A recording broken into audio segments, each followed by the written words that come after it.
What if you went back in time, 1,000 years? How much do you think you could actually invent? Say it happens right now.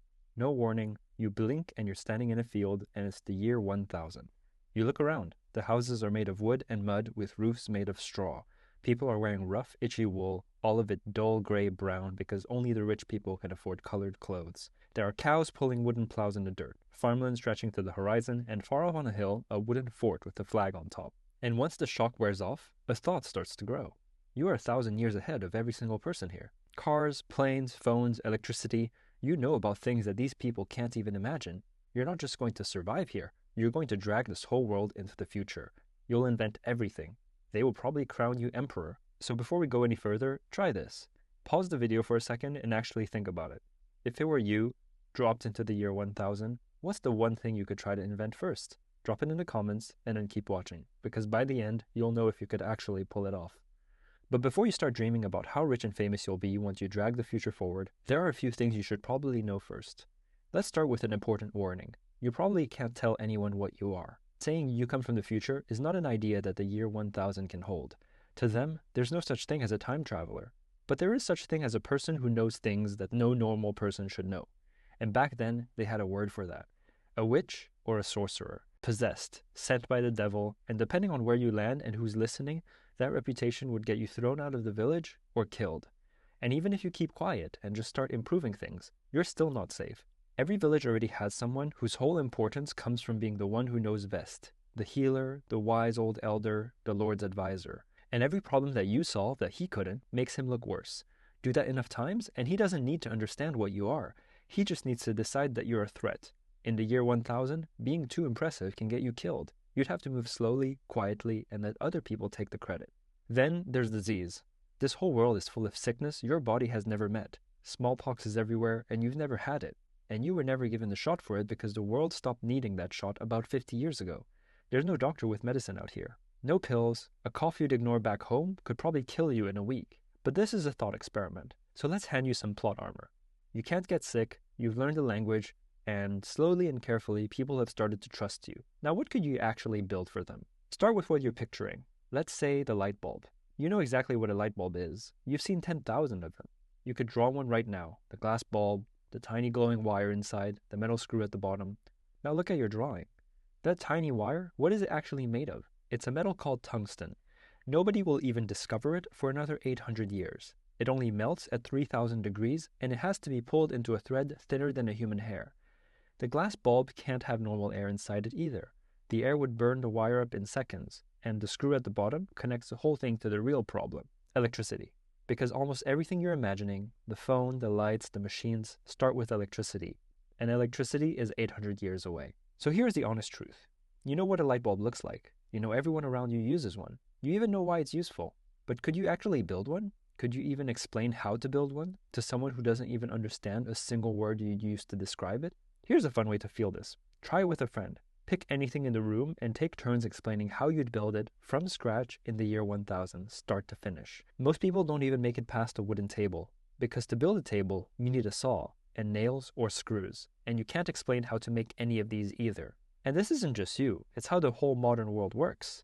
In 1958, a man named Leonard Read wrote about the simplest object he could think of, a pencil. There's wood from one country, the gray graphite that you use to write, paint, a little metal ring, and a rubber eraser on top. His conclusion? Not a single person on Earth knows how to make a pencil all by themselves. The know-how is split between thousands of strangers who will never meet. That's a pencil. The light bulb you drew is a pencil times 1,000, and the cars and planes you were dreaming about? A pencil times 1,000,000. Now some people would do better than others. If you happen to be a carpenter, you can show them better tools, a smarter saw, a stronger way to join two pieces of wood. If you're a doctor, you could set a broken bone properly or sew up a wound so it doesn't get infected, but only in your one area. The carpenter still can't explain electricity. The doctor still can't build a wheelbarrow. Most of us know that things work. Almost none of us know how. So let's forget the fantasy for a second and think about this properly. What could you actually give the year 1000? The answer is real, and it's probably not what you'd guess. Quick thing first, if you like questions like this one, hit subscribe because this whole channel is basically this. Okay, there are 5 things you could genuinely hand these people. Think of them like levels in a game. We're going to climb them one at a time, starting at level 1. The most boring thing you can possibly imagine, which also happens to save the most lives than anything else you know. Once that's handled, we move up, and the higher we climb, the stranger and more powerful it gets, right up to the top level, which is the closest thing to the real superpower you own. Level 1. The easiest, simplest thing you could do, which also happens to be the highest impact thing you could do. Nothing else on the list even comes close. Boiling the water. That's it. In the year 1000, around half of the children don't live long enough to grow up, and a huge share of those deaths come from one thing: dirty water. Wells dug up a few steps from the toilet pit, rivers that carry one village's waste straight down to the next village's water. You can't explain why it's dangerous. The idea of germs is 800 years away, and if you start telling people there are tiny invisible creatures living in the water, that's exactly the kind of talk that gets you called a sorcerer. So you don't explain it. You turn it into a habit, something people just do without asking why. The well goes uphill, away from the toilet, water gets boiled before you drink it, hands get washed before food, before touching a wound, before helping deliver a baby. The knife goes through the fire before it touches the skin. Not because of germs, just because that's the rule. And don't think people will listen just because you happen to be right. In 1847, a doctor in Vienna named Ignaz Semmelweis told the other doctors to wash their hands between cutting open dead bodies and delivering babies. The deaths of new mothers dropped from 1 in 6 to 1 in 50. And instead of thanking him, the other doctors were so insulted that they mocked him, ignored him, and he ended up dying alone in a mental hospital. That's trained doctors 850 years after your time. So that proves that just because you're right and have a good idea doesn't mean people will listen. Try to teach it as a habit. Get that habit to stick and spread it from village to village, and you'll save more lives than any machine you've ever touched.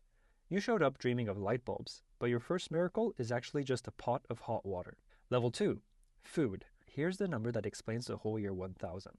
When a farmer plants 1 bag of wheat seeds, he gets back only about 3 or 4 bags at harvest, and one of those has to be saved to plant next year. That's so little extra that 9 out of 10 people have to spend their whole lives farming just to grow enough for everyone to eat. Almost nobody is free to do anything else, and you know how to grow more food without inventing a single new tool. Plants, peas, and clover in the tired, worn-out fields, you half remember this from school. Those plants put something back in the soil that made it rich again. And don't plant the same crop in the same field every year. Move them around so no field ever gets used up. Then every single year, save seeds from only your biggest, healthiest plants and breed only your best animals. Do that, and each new crop, each new animal comes out a little better than the last. Those small gains pile up, year after year, into a lot more food. None of this is high tech. All of it grows the harvest. And here's what more food really means: spare people. Every farmer who's no longer needed in a field can become a builder, a blacksmith, a thinker, and an inventor. Every city, every giant cathedral, every university in all of history was built out of extra food. So you wouldn't just be feeding people. You'd be freeing up the workers who build everything else. Level 3, numbers. And this one is stranger than it sounds. In Europe in the year 1000, numbers are written as Roman numerals. Try multiplying 48 by 26 when they're written like this. There's nothing to line up, nothing to carry. Even simple math is a job for trained experts. You know a better way. The digits 0 through 9, where a number means something different depending on where it sits. It's buried so deep in your head that you don't even think of it as an invention. But Europe won't have it for another 200 years, until a merchant's son named Fibonacci brings it back from North Africa. And 0 is the weird one. It looks like nothing, and that's exactly the point. It's the empty space that makes the whole system work. The moment normal people can actually do math, everything gets sharper. A village can work out, right down to the last bag, whether food will last the winter.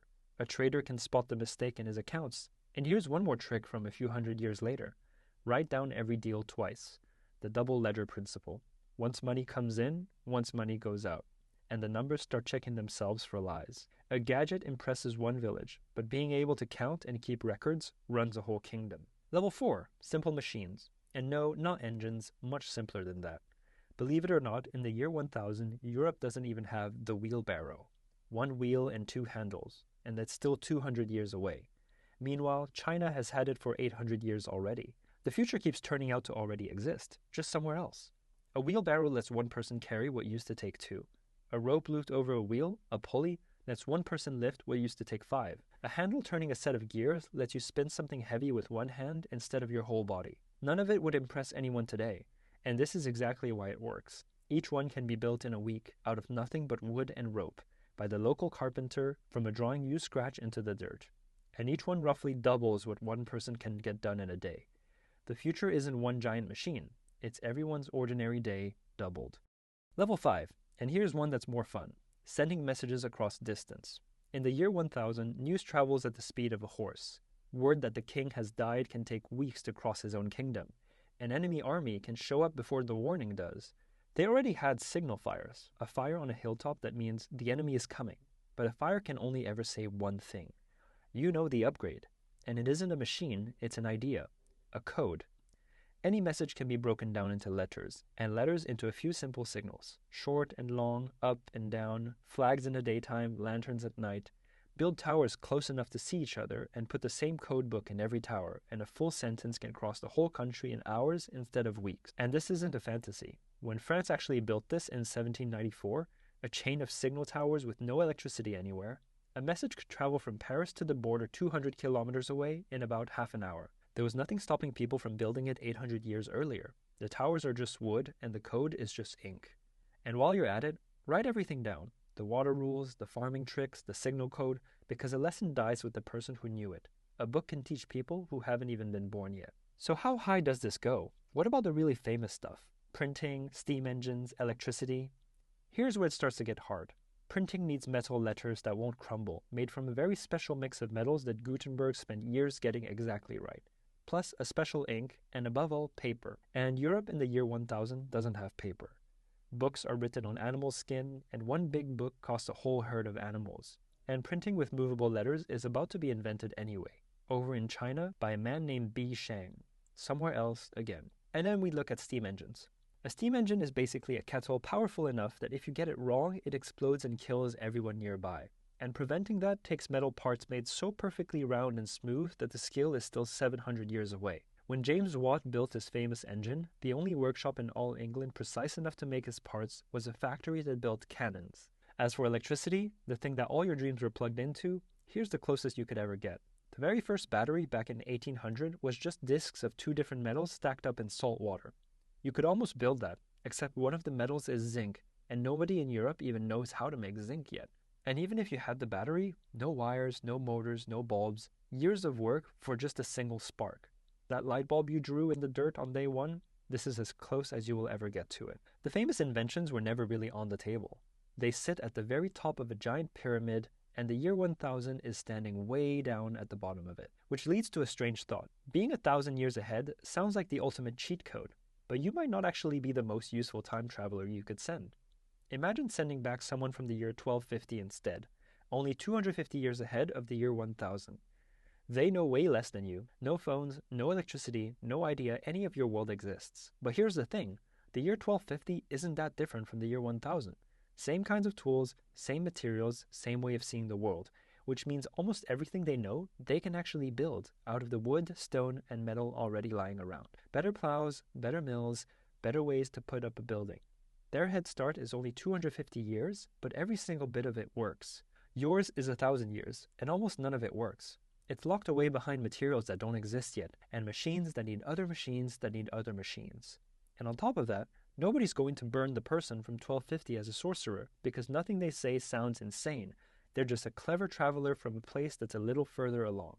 Which tells you something important. What matters isn't how far ahead you are, it's how much what you know can actually be built where you land. And that points straight at the final level. The one thing even you can carry that works anywhere. The top level, the real superpower. Now if you look back at everything on the list that actually worked, clean water, beans, numbers, wheelbarrows, codes, notice something that they all share. None of them worked because you carried the answer back from the future. Every single one is something deeper. A way of finding answers and a way of keeping them. So the greatest thing you could ever leave behind is a habit so simple it fits into 3 sentences. When you don't know something, test it. Change one thing at a time and only one. Write down what happens, especially when it fails. That's it, and that's the scientific method. That is the machine that builds every other machine. It's the reason thousands of strangers who never meet can slowly stack their knowledge into pencils and cars and rockets. In the year 1000, this barely exists yet, but it's just the beginning. Right at that moment, over in Cairo, a scholar named Ibn al-Haytham is studying light by running a careful experiment instead of just arguing about it. One of the first people to ever insist on doing it that way. Someone's already lighting that fire. You would just be helping it grow. Centuries later, one of the world's first science clubs will shrink the whole idea down to 3 words. Nullius in verba. Take nobody's word for it. Every computer chip, every engine, every screen in your world grew out of that one little idea. Because here's what the fantasy got backwards. You thought coming from the future meant carrying the answer, but the future was never a pile of answers. It's a way of finding them. You couldn't hand them a light bulb, but you could hand them the thing that one day switches it on. And then there's the part that you get to keep for yourself. The gap between using the future and actually understanding it didn't stay back in the year 1000. It came home with you. Because right now in your pocket, you're carrying the greatest library that has ever existed. The one every single person in the story would have killed for. Every answer, every explanation, and most days we use it to watch strangers argue. So maybe start with the exact question this whole fantasy fell apart on. How does electricity actually work? Follow it down the stairs, past the socket, past the power plant, all the way down to the spinning magnet. And then pick another one. Why does boiling water save a life? How does a screen in your hand turn electricity into a face? You might as well. Nobody's going to crown you emperor for it, but the only thing standing between you and the genius that imagined being in that muddy field is a few quiet afternoons of actually paying attention and learning. And now go back to the comments. Find the invention you guessed at the start and be honest. After all of that, do you actually think you could have pulled it off? And maybe save this video, just in case you ever wake up in a field in the year 1000 and you need to remember where to start.